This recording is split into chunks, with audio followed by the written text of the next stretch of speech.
Hello friend, ঋতুর ব্লগে সবাইকে স্বাগতম। যদিও এটা আমার প্রথম ব্লগ না, আমি আগেও দু একটা ব্লগ ছেড়েছি, সেগুলো মিউজিক দিয়ে ছেড়েছিলাম। আজকে আমি একটু ভয়েস দেওয়ার চেষ্টা করলাম। আমাকে আজকে সকালে পড়াতে যেতে হবে, যেহেতু আগে আমার একটা ব্যাচ ছিল, এখন আমি দুটো ব্যাচ ধরেছি। তো সেক্ষেত্রে আমাকে সকালে ঘুম থেকে উঠে চটপট রেডি হয়ে আমাকে পড়াতে যেতে হবে। তো সকালে ব্রাশ করে আমি কিশমিশ ভেজানো জল খেয়ে রেডি হয়ে নিলাম।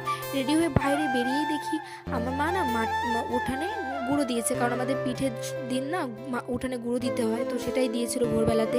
তো সেখান থেকে বেরিয়ে আমি সাইকেল নিয়ে বেরিয়ে পড়েছিলাম পড়াতে।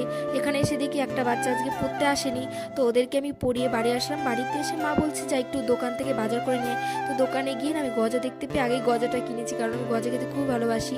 তো তারপরে বাড়িতে এসে পিঠে খেলাম।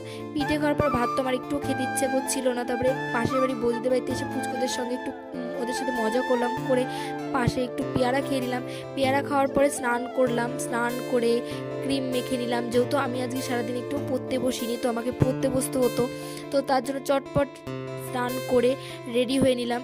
রেডি হওয়ার পরে আমাকে পুজো দিতে হবে, পুজো দিয়ে তারপরে পড়তে বসতে হবে। তো তার জন্য পুজো দিয়ে নিলাম। পুজো দিয়ে আমি পড়তে বসলাম ছাদে। ছাদে খুব রোদ ছিল, তো ছাদেই বসেছিলাম পড়তে।